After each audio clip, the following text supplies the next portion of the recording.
Okay, dito na tayo sa lesson number 7. Sa lesson number 7 ay pag-aaralan natin ang pagkakaiba ng adjective and adverb.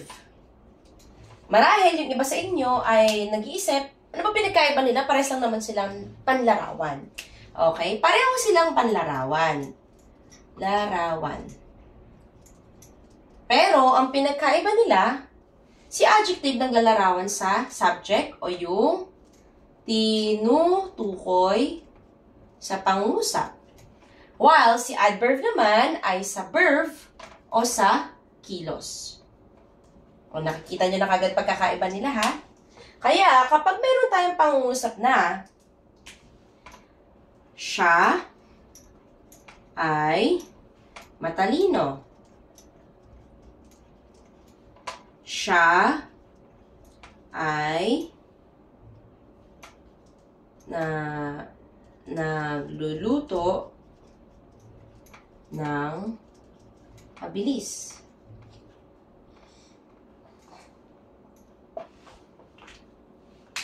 Pag nakakita kayo ng pangungusap, ng mga pangungusap tulad nito, alam niyo na kagad na parehong ginamit nila ay siya.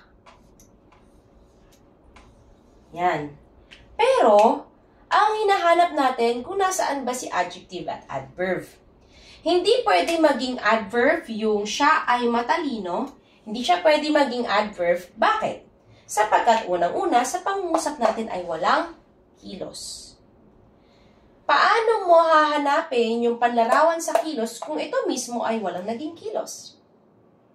So, ang hint pala natin, para malaman ko kung adverb ito, hanapin ko yung kilos. Nasaan naging kilos dito? May naging kilos ba itong first sentence natin? Wala. Kaya, itong matalino, hindi naman to kilos o hindi tumutukoy sa pangkilos, kaya yan ang tinatawag natin na adjective. Ngayon, sa sentence number 2, hanapin natin, meron ba naging kilos dito? Meron ba naging kilos yung tinutukoy natin sa pangusap? Meron. Siya ay nagluluto. May naging kilos siya. Ngayon, ang hinahanap natin yung adverb. Ang adverb ang hinahanap natin o yung naglalarawan sa kinilos niyang nagluluto. O may hint ka na kagad, may verb. So, ibig sabihin, sa haba ng sentence na ito, maaaring meron ditong naglalarawan sa kung paano siya magluto. At ano yun? Siya ay nagluluto ng mabilis. Ano yung naglarawan sa kung paano siya kumilos? O ano ang naglarawan sa kung paano siya nagluto? Ang naglarawan sa kilos ng pangungusap natin ay mabilis. Kaya ito yung adverb natin.